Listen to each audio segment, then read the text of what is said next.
Hello hello everyone, हाय, welcome all. क्या आप जानते हैं कि इस वीडियो में, इस क्लास में आपका हार्दिक स्वागत है, हार्दिक अभिनंदन है। आज हम क्या आप जानते हैं कि इस सीरीज में पढ़ रहे हैं बिहार की तरफ। आज हम बिहार के बारे में completely A to Z cover करने वाले हैं। ठीक है जी, बिहार के बारे में आज हम पढ़ेंगे। बिहार, ठीक है, बिहार को लैंड ऑफ मोनेस्ट्रीज, ठीक है, बौद्ध जो मंदिर होते हैं उनका धरती कहा जाता है, बौद्ध मंदिरों की धरती। ठीक है, बिहार एक ऐसा राज्य है जो कि सिखों के लिए, जैनिज्म के लिए, बुद्धिज्म के लिए बहुत इंपॉर्टेंट है। ठीक है, क्योंकि पटना में बिहार की पटना शहर में सिखों के 10वें गुरु गोविंद सिंह जी का बर्थ हुआ था। ठीक है, तो सिखों के लिए भी इम्पोर्टेंट हो जाता है, जैनिज्म और बुद्धिज्म के लिए भी इम्पोर्टेंट हो जाता है बिहार जो हमारा स्टेट है। ठीक है, अब आती है बारी कि बिहार की फॉर्मेशन कब हुई थी। ठीक, तो 1912 से पहले बिहार बंगाल प्रोविंस का पार्ट हुआ करता था। ठीक है, 1912 से पहले बिहार बंगाल का भाग था। ठीक है, 22 मार्च 1912, ठीक है, नोट कर लीजिए, 22 मार्च 1912। 22 मार्च 1912 को बिहार को फॉर्म किया गया, बिहार बनाया गया था। ठीक है, 22 मार्च 1912 को। ठीक है, इसीलिए बिहार 22 मार्च को अपना फाउंडेशन डे मनाता है। ठीक है, नोट कर लीजिए कि 22 मार्च को बिहार का फाउंडेशन डे होता है। बिहार का फाउंडेशन डे होता है 22 मार्च को। ठीक है जी, अब आते हैं बारी की बिहार को 1 अप्रैल 1936 में इसका फिर बिहार एज अ स्टेट बनाया गया। ठीक है, पहले ये इसको अलग से प्रोविंस बनाया गया था। ठीक है, फिर बिल्कुल ही अलग तरीके से प्रोविंस बनाया गया इसको 1 अप्रैल 1936 को। ठीक है, 1 अप्रैल 1936 को फिर इसकी राजधानी को पटना बनाया गया था। ठीक है, आज भी इसकी राजधानी पटना है और पटना का पुराना नाम क्या है? पाटलिपुत्र। ठीक है, पाटलिपुत्र नाम है पटना का। ठीक, उसके बाद आ जाइए, पाटलिपुत्र इन जगहों को मगध की राजधानी। ठीक है, मगध हमारे पास जनपद होता था। ठीक है, मगध जनपद जो कि सबसे इम्पोर्टेंट, सबसे बड़ा और सबसे स्ट्रॉन्ग जनपद था। मगध की राजधानी थी पाटलिपुत्र। ठीक है, अब हमें पता होना चाहिए कि बिहार किन किन चीजों की वजह से फेमस है। ठीक है, तो बिहार है बर्थ प्लेस ऑफ जैनिज्म और बुद्धिज्म। ठीक है, बौद्धिज्म और जैनिज्म का बर्थ प्लेस है। ठीक है, birth place of Jainism and Buddhism. ठीक है जी, बुद्धिज्म और जैनिज्म का बर्थ प्लेस है। ठीक, उसके बाद यहाँ पर मौर्यन डेंसिटी, मगध का था कैपिटल स्टेट थी। ठीक है, पाटलिपुत्र। ठीक, उसके बाद यहाँ पर बाइकैमरल लेजिस्लेचर होता है, यानी यहाँ पर विधान सभा भी होती है और विधान परिषद भी है। ठीक, और एक और खास बात, और इसको स्टार लगाकर नोट कर लीजिएगा कि बिहार की जनसंख्या में 58%, ठीक है, 58% जनसंख्या 25 साल से कम एज ग्रुप की है। ठीक है, 58% जनसंख्या बिहार की, 58% जो पॉपुलेशन है, ठीक है, जनसंख्या है, वो बिलो द एज ऑफ 25। ठीक है, 25 साल से कम जो उम्र के लोग बिहार में वास करते हैं, बिहार की पॉपुलेशन है। इसीलिए बिहार में सबसे ज्यादा यंग पॉपुलेशन है पूरे भारतवर्ष में। नोट कर लीजिए, highest portion of youngest population in India is in Bihar. ठीक है, हाईएस्ट प्रोपोर्शन ऑफ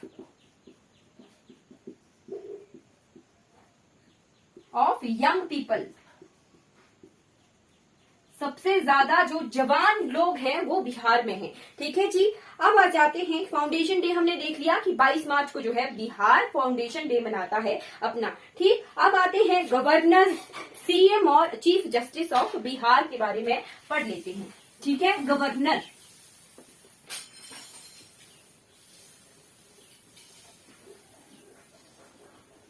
ठीक है जी, गवर्नर। राज्यपाल तो सन 1947-48 में श्री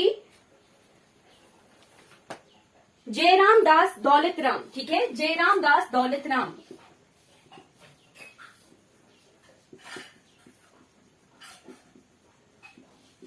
जो थे पहले गवर्नर थे बिहार के, ठीक है, सन 1947-48 में। ठीक है जी, जयराम दास दौलतराम, ठीक। और प्रेजेंट में राजेंद्र आर्लेकर जी, प्रेजेंट में जो है राजेंद्र आर्लेकर जी जो हैं यहाँ के गवर्नर हैं, राजेंद्र आर्लेकर जी, ठीक है। और सीएम की बारी यानी चीफ मिनिस्टर, मुख्यमंत्री कौन थे पहले, तो मुख्यमंत्री थे कृष्णा सिंह जी। और ये बहुत इंपॉर्टेंट है, कृष्णा सिंह जी बहुत फेमस पर्सनैलिटी हैं बिहार की, ठीक है, बिहार के बहुत फेमस पर्सनैलिटी थे ये कृष्णा सिंह जी, ठीक है। कृष्णा सिंह जी 1946 से लेके 1961 तक, ठीक है, 1946 से लेके 1961 तक जो है बिहार के मुख्यमंत्री रहे हैं, ठीक है। इन्हें श्री बाबू के नाम से भी जाना जाता है, ठीक है, श्री बाबू के नाम से भी जाना जाता है कृष्णा सिंह जी को, पहले सीएम थे ये बिहार के, ठीक है। और इन्हें बिहार केसरी के नाम से भी जाना जाता है, बिहार केसरी, ठीक है जी, बिहार केसरी के नाम से भी जाना जाता है कृष्णा सिंह जी को, ठीक है। अब आज मैं प्रेजेंट सीएम कौन है, तो नीतीश कुमार जी, प्रेजेंट सीएम कौन है बिहार के, नीतीश कुमार जी, ये जेडीयू से हैं नीतीश कुमार,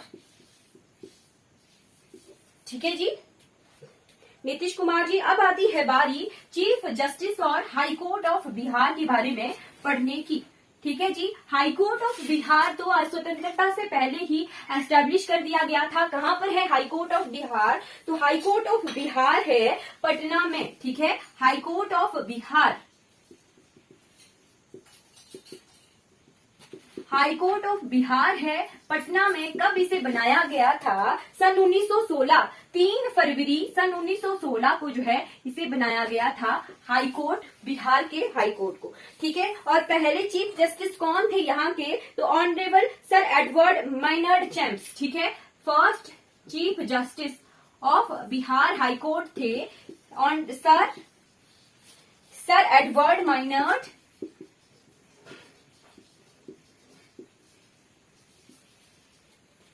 माइनर्ड चैम्प्स,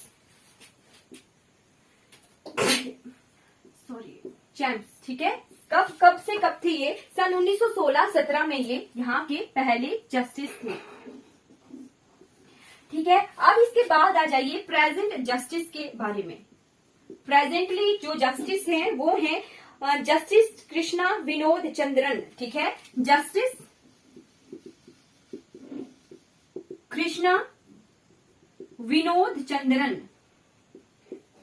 जी जो है ये as a justice chief justice serve कर रहे हैं बिहार को, जस्टिस कृष्णा विनोद चंद्रन, ठीक है जी। अब आते हैं बिहार के एरिया, डिस्ट्रिक्ट और सब कुछ पढ़ लेते हैं, बाउंड्री लाइन भी पढ़ेंगे बिहार की, ठीक है। सबसे ज्यादा राज्यों के साथ सीमा साझा करने वाला प्रदेश कौन सा है, राज्य कौन सा है, हमने लास्ट क्लास में पढ़ा था उत्तर प्रदेश, ठीक है, 8 राज्यों के साथ सीमा साझा करता है, ठीक है। चलिए आ जाती है बारी एरिया की, तो बिहार का एरिया कितना है, बिहार का एरिया है 99,200 किलोमीटर स्क्वायर, ठीक है, 99,200 किलोमीटर स्क्वायर इसका एरिया है। अगर माइल्स में कहें तो 38,201 माइल्स स्क्वायर जो है इसका एरिया है बिहार का, ठीक है। एरिया वाइज जो है 12th स्टेट है बिहार भारत की, ठीक है, 12वां राज्य है, ठीक है। अब इसके बाद फॉरेस्ट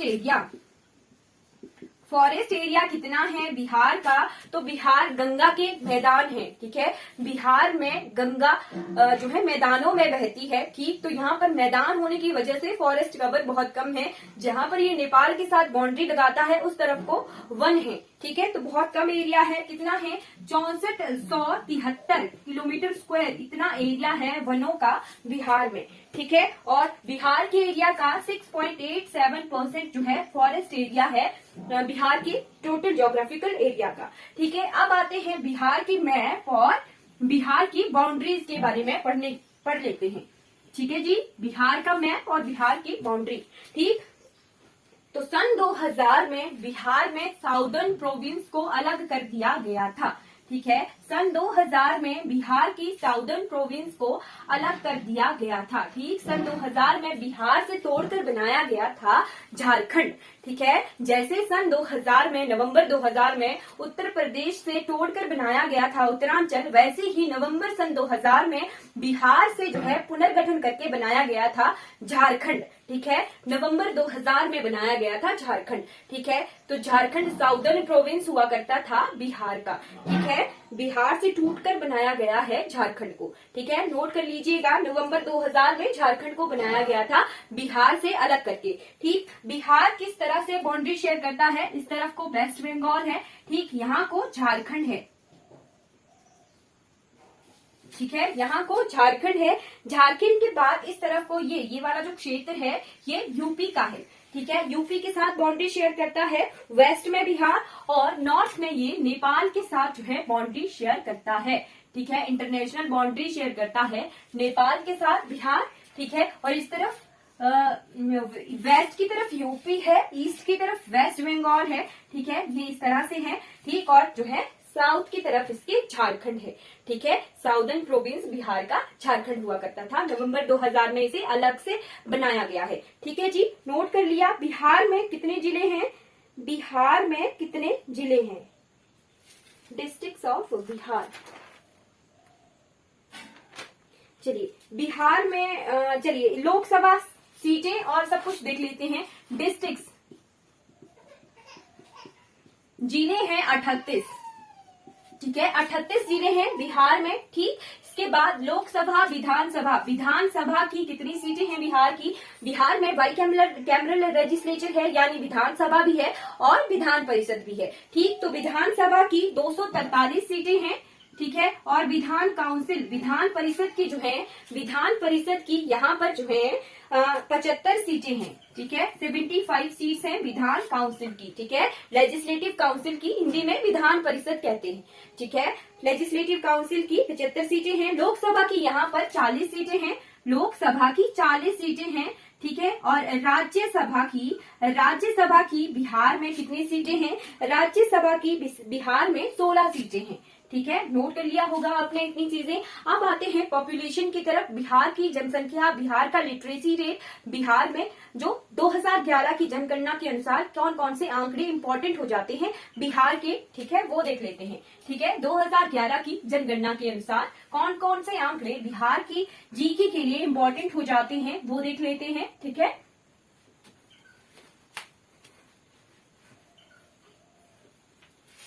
चलिए, 2011 की सेंसस यानी जनगणना, 2011 की जनगणना के अनुसार बिहार में कितनी पॉपुलेशन है, तो बिहार में है कितनी पॉपुलेशन,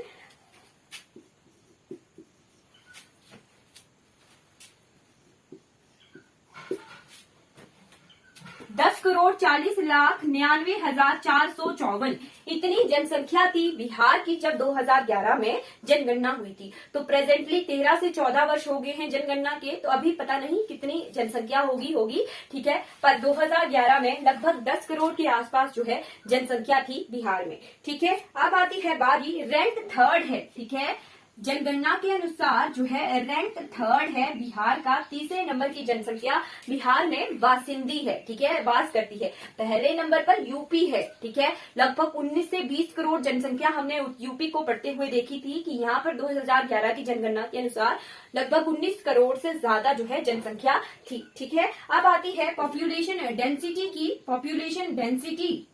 पॉपुलेशन डेंसिटी यानी जनसंख्या घनत्व, कितना जनसंख्या घनत्व है बिहार का, तो बिहार में है 1106 किलोमीटर स्क्वायर एरिया, 1106 व्यक्ति प्रति किलोमीटर स्क्वायर जनसंख्या घनत्व है बिहार का।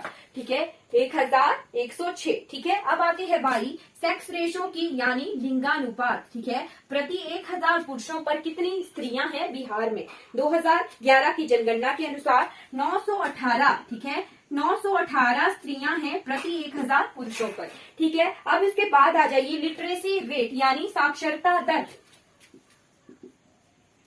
लिटरेसी रेट यानी साक्षरता दर, बिहार की साक्षरता दर, तो बिहार की साक्षरता दर है 68.15%। ठीक है, 68% जो है लिटरेसी रेट है, साक्षरता दर है बिहार की। और बिहार जो है सभी राज्यों और केंद्र शासित प्रदेशों को मिला दिया जाए तो लिटरेसी रेट में इसका 34वां स्थान है। ठीक है, बहुत कम स्थान है, 34वां स्थान है। अगर राज्यों और केंद्र शासित प्रदेशों को मिला दिया जाए तो बिहार का साक्षरता दर में 34वां स्थान है। ठीक है, ऑफिशियल लैंग्वेज कौन सी है यहाँ की? तो यहाँ की ऑफिशियल लैंग्वेज है Hindi.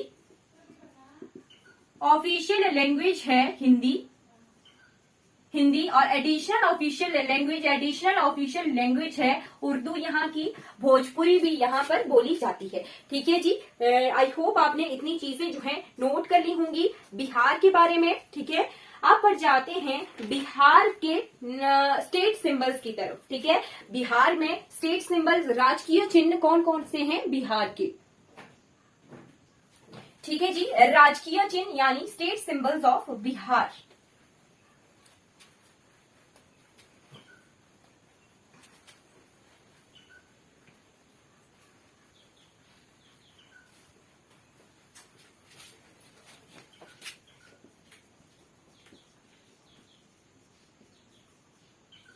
State symbol, state capital कौन सी है बिहार की? पटना है। ठीक है, चलिए राजकीय चिन्ह कौन कौन से हैं? तो राजकीय चिन्ह में एनिमल कौन सा है? राजकीय पशु कौन सा है? तो इंडियन गौर, एक भैंस की तरह दिखने वाला पशु होता है इंडियन गौर। ठीक है, वो यहाँ का राजकीय पशु है। ठीक है, इंडियन गौर। ठीक, इंडियन गौर के बाद आ जाइए राजकीय पक्षी। ठीक है, पक्षी वर्ड, स्टेट वर्ड कौन सा है? तो स्टेट वर्ड है यहाँ का हाउस स्पैरो, जो घरेलू चिड़िया होती है ना, वो बिहार की स्टेट वर्ड है। ठीक है, हाउस स्पैरो। हाउस स्पैरो जो है घरेलू चिड़िया जो है बिहार की स्टेट वर्ड है, स्टेट पक्षी है, राजकीय पक्षी है। ठीक, और फ्लावर, कुछ वर्ष तक पहले 2 वर्षों तक जो है कचनार का फूल जो है यहाँ का स्टेट फ्लावर हुआ करता था। और आज की डेट के अकॉर्डिंग जो है मैरी गोल्ड, गेंदे का फूल जो है बिहार का राजकीय फूल है। ठीक है, पहले 2 वर्ष पहले तक कचनार का फूल जो है बिहार का राजकीय फूल हुआ करता था। आज की डेट के अकॉर्डिंग मैरी गोल्ड यानी गेंदे का फूल जो है राजकीय फूल है बिहार का। ठीक है, अब आती है बारी ट्री। ठीक है, तो राजकीय वृक्ष कौन सा है? पीपल है। और पीपल ही क्यों है?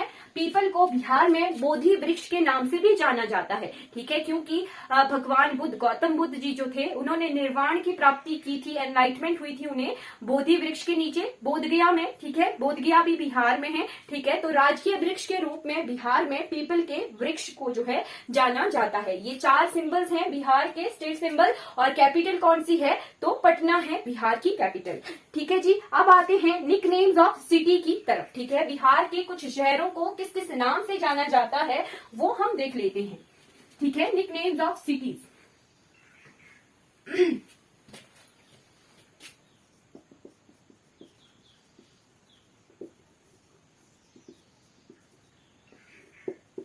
निकनेम्स ऑफ सिटी, तो बिहार के भागलपुर को कहा जाता है the silk city of India. ठीक है, भागलपुर, बिहार के भागलपुर को कहा जाता है the silk city of India.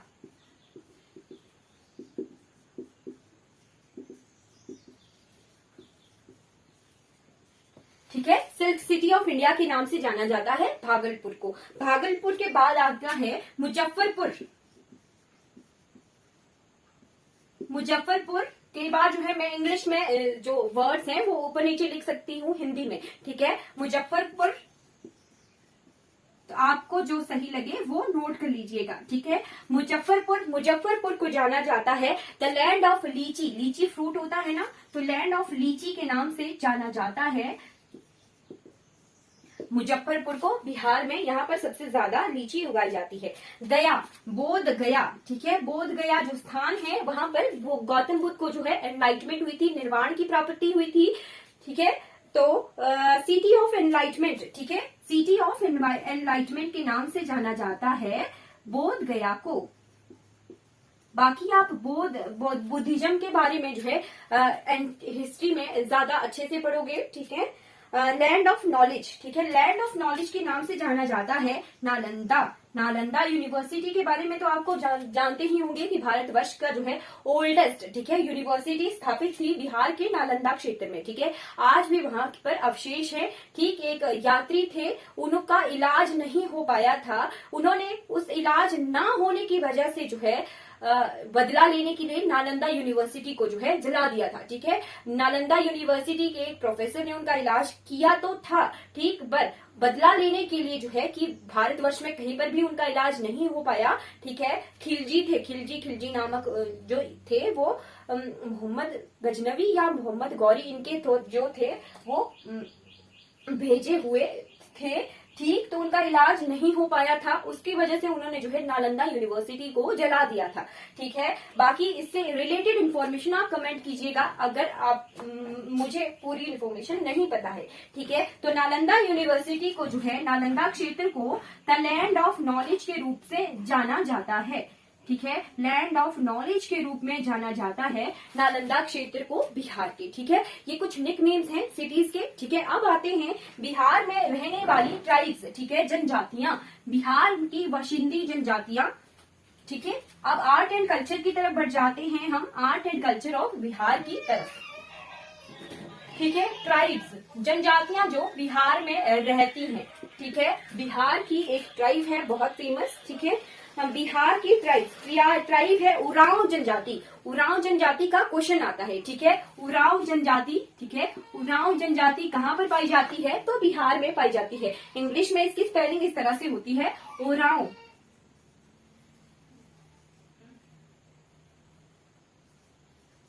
Oraon tribe. Oraon tribe जो है कहाँ पर मिलती है, बिहार में ये मिलती है, उरांव ट्राइब, ठीक है। उरांव के बाद है लेवरा, लबरा के बाद है लोहरा।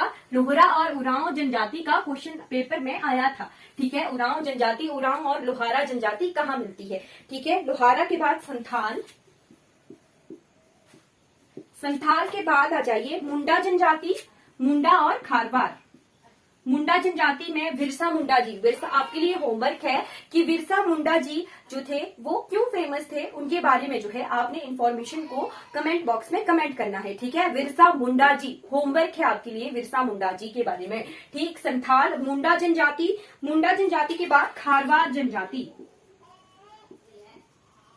ठीक है, खारवार जनजाति। बिरसा मुंडा के बारे में इंफॉर्मेशन को आपने कमेंट करना है, ठीक है। ट्राइब्स हो गई मुंडा जनजाति, खारवार जनजाति। खारवार के बाद आ जाते हैं फोक डांसेस ऑफ बिहार, ठीक है, फोक डांसेस, बिहार के लोक नृत्य, ठीक। तो लोक नृत्य बिहार के हैं झिझिया। झिझिया डांस के बारे में क्वेश्चन आता है, ठीक है। झिझिया डांस कहाँ पर किया जाता है, तो झिझिया डांस किया जाता है बिहार में, ठीक है। झिझिया नृत्य, झिझिया नृत्य के बाद आ जाइए जट जटिन डांस, ठीक है। जाट जटिन डांस जो है, जाट जटिन डांस, ये जो है जाट जटिन नृत्य, ये भी कहाँ किया जाता है, बिहार में किया जाता है। फिर कजरी नृत्य किया जाता है, कजरी, ठीक। कजरी के बाद सोहार खिलौना, सोहार खिलौना, खिलौना के बाद झूमेरी डांस, झुमेरी नृत्य किया जाता है। झुमेरी के बाद हार्वेस्टिंग, ठीक है, हार्वेस्टिंग जो फसल कटाई होती है उसे हार्वेस्टिंग कहते हैं। तो उस पे के लक्ष्य भी उस लक्ष्य पे भी जो है नृत्य किए जाते हैं बिहार में, ठीक। फोक डांसेस के बाद आ जाते हैं रीजनल फेस्टिवल्स एंड फेयर्स, ठीक है, त्योहार और मेले जो फेमस हैं बिहार के, त्योहार और मेले वो भी हम देख लेते हैं, ठीक। तो बिहार में समा चुकेवा, समा चुके हुआ, ठीक है, बिहुला, बिहुला, बिहुला के बाद मदसहारावनी, ठीक है, मदसहारावनी, मदसहारावनी, मदसहारावनी के बाद पितृपक्षा मेला,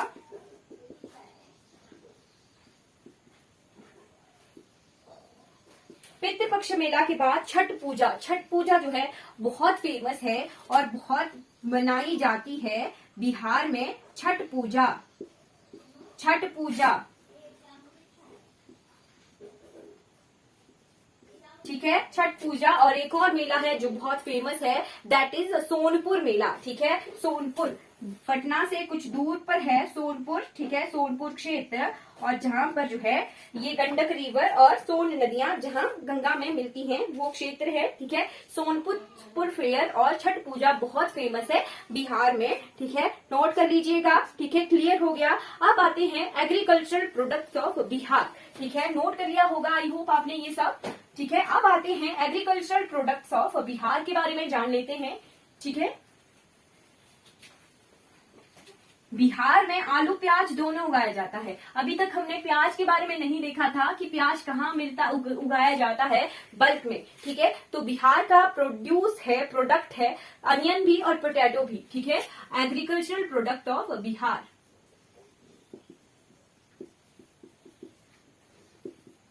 यहाँ पर उगाया जाता है, राइस उगाई जाती है, चावल उगाया जाता है, वीट, मेज, मक्का उगाया जाता है। ठीक है, मेज के बाद पल्सेस दालें उगाई जाती हैं, तिलहन उगाए जाते हैं। ठीक है, ऑयल सीड जिन्हें कहा जाता है, तिलहन। ठीक है, जिन बीजों से जो है तेल निकाला जाता है, तेल निकाला जाता है, उन्हें तिलहन कहते हैं। ठीक है, तिलहन उगाए जाते हैं। टोबैको, तंबाकू उगाया जाता है यहाँ पर। ठीक है, तंबाकू के बाद आ जाइए जूट। जूट उगाई जाती है, लंबे रेशे वाले जो जूट हैं वो उगाए जाते हैं बिहार और वेस्ट बंगाल क्षेत्र में। ठीक है, लंबे रेशे वाले जूट। ठीक है, जूट के बाद अनियंस यानी प्याज उगाया जाता है। प्याज के बाद आ जाइए पोटैटो उगाया जाता है। ठीक है, आलू प्याज उगाए जाते हैं, और चिलीज। ठीक है, मिर्चियों का उत्पादन होता है बिहार में। ठीक है, तो मिर्च भी आ गई, प्याज भी आ गई, और आलू भी आ गया। ठीक है, पूरा तड़का लग गया। ठीक, अब आ जाते हैं एग्रीकल्चरल प्रोडक्ट के बाद आ जाते हैं बिहार में नेशनल पार्क। ठीक है, नेशनल पार्क एक ही है बिहार में, नेशनल पार्क। ठीक है, बिहार में कहा जाता है, जो महर्षि वाल्मीकि जी थे उन्होंने बिहार में ही जो है रामायण लिखी थी। ठीक है, तो ऋषि वाल्मीकि के नाम से ही वाल्मीकि नेशनल पार्क है बिहार में। ठीक है, वाल्मीकि नेशनल पार्क।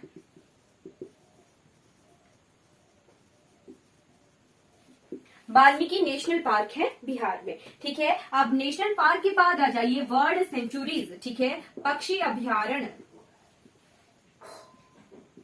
पक्षी अभ्यारण्य। ठीक, तो यहाँ पर कांवर लेक बर्ड सेंचुरी है, हमने पढ़ा था कांवर लेक बर्ड सेंचुरी है। कांवर लेक जो है एशिया की सबसे बड़ी ऑक्सबो लेक है, यानी गोखुर झील है। ठीक है, गोखुर झील है कांवर लेक। कांवर झील एशिया की सबसे बड़ी गोखुर झील है। ठीक है, गोखुर झील कैसे बनती है, ऐसे नदी बह रही है, नदी अपनी स्थान बदल लेती है। ठीक है, कुछ वर्षों तक जो है वो ऐसे बहती है, फिर उसके बाद नदी जो है फिर से अपना फ्लो डायरेक्शन बदल देती है, और ऐसे इस तरफ को फिर झील बन गई। ठीक है, गोखुर की तरह, खुर की तरह झील बन गई। ठीक है, एशिया की सबसे बड़ी जो है गोखुर झील है कांवर झील। ठीक है, रामसर वेटलैंड साइट भी है, कांवर हमने पढ़ा है। ठीक है, अब आता है नागी डैम बर्ड सेंचुरी, झांझा में है ये। ठीक है, Nagi dam bird sanctuary.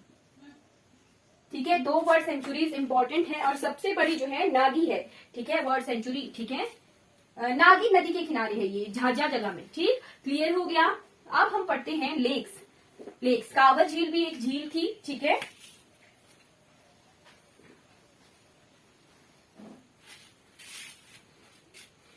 Kanwar ताल। ठीक है, और घोरा कटोरा। ठीक है, कांवर ताल और घोरा कटोरा, कांवर ताल और घोरा कटोरा, ये 2 झीलें हैं इंपॉर्टेंट बिहार की। ठीक है, घोरा कटोरा और कांवर ताल। ठीक, अब बिहार की नदियां देख लेते हैं। रिवर्स, बिहार गंगा के मैदानों में बसता है। ठीक है, पटना शहर जो है गंगा के किनारे है। ठीक है, गंगा और कोशी नदी के बारे में बता दें कि बिहार की सौरो ऑफ बिहार के नाम से जाना जाता है। कोसी नदी को नेपाल की तरफ से ही आती है, और बहुत बाढ़ लाती है बिहार में। ठीक है, इसी नदी पर जो है पहली स्वतंत्र भारत की वो दामोदर पर थी। ठीक है, कोसी पर भी जो है उसी तरीके की अमेरिका की टेनेसी नदी के तहत ही जो फिर बांधों का निर्माण करवाया गया बाढ़ को कम करने के लिए। ठीक है, कोसी कहलाती है सौरो ऑफ बिहार के नाम से। ठीक, फिर गंडक नदी, और सोन नदी, सोन नदी पटना के पास बिहार में मिलती है, और गंडक नदी जो है सोनपुर जगह के पास बिहार में मिलती है। ठीक है, वहीं पर फिर सोनपुर का मेला लगता है। ठीक है, फिर आते हैं डैम्स। ठीक है, बिहार में इन नदियों पर बनाए हुए बांध। ठीक है, डैम्स। ठीक, तो डैम्स के बारे में हम देख लेते हैं। एक है नागी डैम, जो नागी नदी पर बना हुआ है। नागी डैम ये नागी नदी पर ही बना हुआ है। नागी डैम के बाद है कोहिरा डैम। ठीक है, कोहिरा डैम कोहिरा रिवर पर ही बना हुआ है। ठीक है, कोहिरा डैम कोहिरा नदी पर बना है और नागी डैम नागी नदी पर बना हुआ है। ठीक है, छोटी नदियां हैं ये। ठीक है, फिर वाइल्ड लाइफ सेंचुरीज के बारे में देखते हैं कि बिहार के जो वन्य जीव अभ्यारण्य कौन कौन से हैं। तो बिहार में कुछ एक वन्य जीव अभ्यारण्य है जो इम्पोर्टेंट है, आप नोट कर लीजिए। जैसे बरेला झील, सलीम अली बरेला झील, Salim Ali world wild sanctuary. ठीक है, Bhim Bandh wildlife sanctuary. ठीक है, Gautam Buddha wildlife sanctuary. फिर है कांवर झील वाइल्ड लाइफ सेंचुरी। ठीक है, कैमूर वाइल्ड लाइफ सेंचुरी जो कैमूर जिले में है। ठीक, फिर है कुशेश्वर स्थान वाइल्ड लाइफ सेंचुरी। फिर Nagi dam wildlife sanctuary, world wildlife sanctuary के नाम से भी है एक। ठीक है, फिर है नाप्ती डैम वाइल्ड लाइफ सेंचुरी। फिर है पंत राजगीर नाम है यहाँ का, वाइल्ड लाइफ सेंचुरी। ठीक, उदयपुर वाइल्ड लाइफ सेंचुरी। फिर है वाल्मीकि वाइल्ड लाइफ सेंचुरी। फिर है Vikramshila Gangetic wild life sanctuary. फिर है डॉल्फिन नाम से वाइल्ड लाइफ सेंचुरी और गोगाविल वर्ल्ड सेंचुरी। ठीक है, यहाँ पर पहला जो है डॉल्फिन कंजर्वेशन जो है कंजर्वेशन रिजर्व भी है भारत का बिहार में। ठीक है, अब आते हैं बिहार के वाटरफॉल्स यानी झरने। ठीक है, तो नोट करते चलिए। यहाँ पर है कोकालोट वाटरफॉल जो नवाड़ा में है। ठीक है, कोकालोट के बाद आ जाइए कारकट ये कैमूर जिले में है, कोकालोट ये नवाड़ा में है। ठीक है, कारकोट जो है कैमूर जिले में है। ठीक है, फिर है तेल्हार भी ये कैमूर जिले में है, तेल्हार झरना। ठीक है, तेल्हार झरने के बाद मंझार कुंड इंपॉर्टेंट है। मंझार कुंड और धुआं कुंड ये दोनों ही बिहार के सासाराम जगह पर हैं। ठीक है, मंझार कुंड और धुआं कुंड ये दोनों जो है सासाराम जगह पर हैं बिहार के। ठीक है, अब इसके बाद आ जाते हैं पावर प्लांट्स ऑफ बिहार के बारे में पढ़ने के लिए। ठीक है, पावर प्लांट्स ऑफ बिहार। ठीक, तो बिहार में है 3 पावर प्लांट्स। ठीक है, एक है Barauni thermal power station, Barauni thermal power station.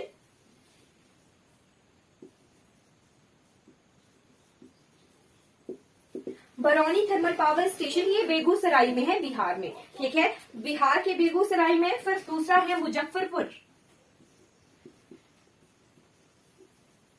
Muzaffarpur में है थर्मल पावर स्टेशन, ये मुजफ्फरपुर जिले में ही है। फिर है Kahalgaon super thermal power station, Kahalgaon super thermal power station.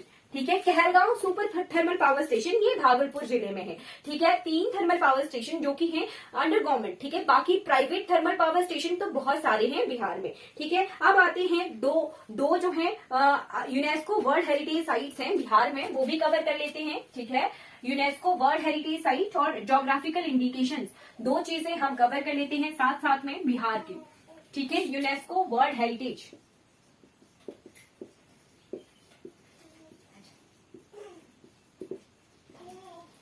ठीक है, यूनेस्को की वर्ल्ड हेरिटेज में शामिल है कहाँ का, महाबोधि टेम्पल कॉम्प्लेक्स। ठीक है, जो बोधि टेम्पल कॉम्प्लेक्सेस हैं वो यूनेस्को वर्ल्ड हेरिटेज साइट में है। ठीक है, इनका नाम है Mahabodhi temple complex. Mahabodhi temple complex जो है ये बोध गया में है। यहाँ पर तीसरी ईसा पूर्व के मंदिर हैं, फिर 5वीं सेंचुरी के मंदिर हैं, 6ठी सेंचुरी के मंदिर हैं और 19th सेंचुरी के भी मंदिर हैं। ठीक है, फिर है archaeological site of Nalanda university. ठीक है, नालंदा यूनिवर्सिटी की आर्कियोलॉजिकल साइट ये भी जो है यूनेस्को वर्ल्ड हेरिटेज साइट में है। ठीक है। नालंदा यूनिवर्सिटी के जो अवशेष बचे हुए हैं इन्हें भी वर्ल्ड हेरिटेज साइट में शामिल किया गया है यूनेस्को की। 5वीं से 12वीं सेंचुरी के ये साइट्स हैं, ठीक है। और लार्जेस्ट बुद्धिस्ट मोनेस्ट्रीज भी यहाँ पर अवेलेबल हैं, ठीक है। अब आते हैं बिहार के एयरपोर्ट और स्टेडियम, ठीक है। ज्योग्राफिकल इंडिकेशंस भी देख लेते हैं साथ साथ में। ज्योग्राफिकल इंडिकेशन,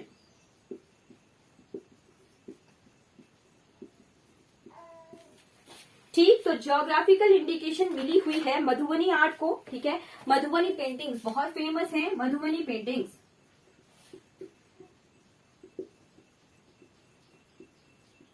मधुबनी पेंटिंग्स, फिर भागलपुर का सिल्क, ठीक है। भागलपुर को सिल्क सिटी ऑफ इंडिया भी कहा जाता है। तो भागलपुर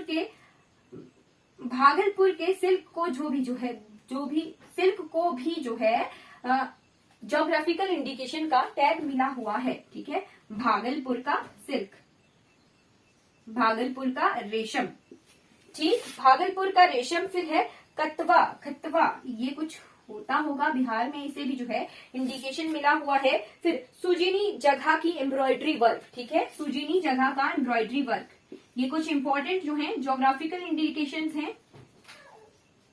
बिहार की।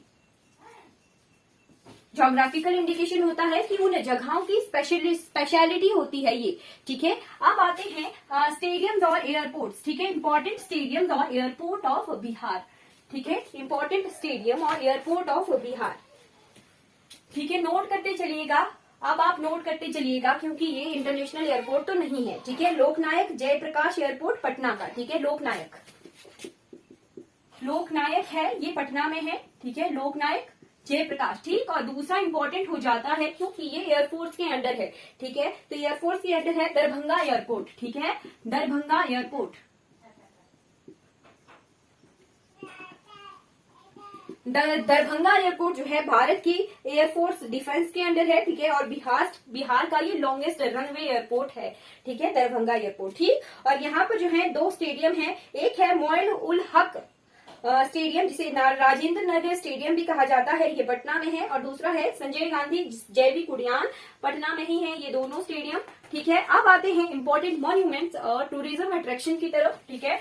आप नोट करते चलिएगा important monuments and tourism attraction of Bihar.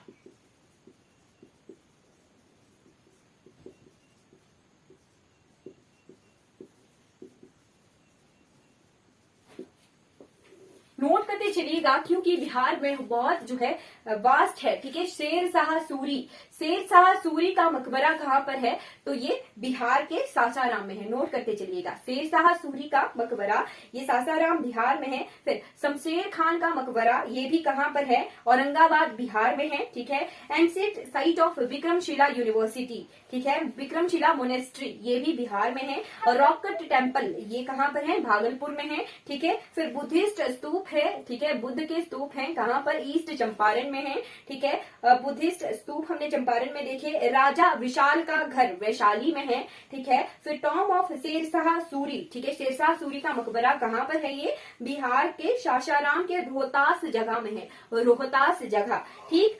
3 rock cut inscriptions हैं ताराचंडी टेम्पल के पास, ठीक है, ताराचंडी टेम्पल के पास, ठीक है। फिर पंचरुखी गढ़ के जो है कुछ रिमेन्स हैं, इन्हें राजा बली का गढ़ भी कहा जाता है, ठीक है। बड़ी राजगढ़ मधुबनी क्षेत्र में है ये, ठीक है।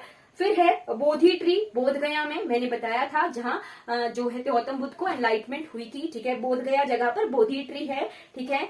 मछलिंदा लेक है बोध गया में ही। फिर गिरिधाकूट पीक है, ये राजगीर जगह में है, राजगीर के गर्म पानी के चश्मे, ठीक। फिर बक्सर फोर्ट है, ये बक्सर जगह पर बक्सर का किला है।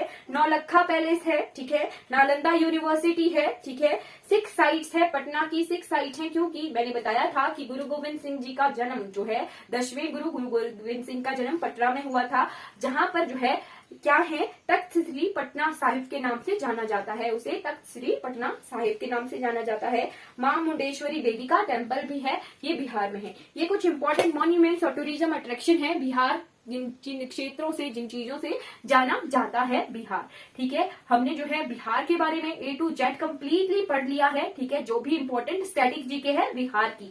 आई होप आपको ये सारी इन्फॉर्मेशन जो है अच्छी लगी होगी तो आप जो है मेरे साथ इन सीरीज में बने रहिए। क्या आप जानते हैं कि इस सीरीज में मेरे साथ बने रहिए और एंजॉय कीजिए, अपनी लर्निंग को, अपनी जीके को, अपनी नॉलेज को मेरे साथ बढ़ाइए। Thank you so much for watching this class.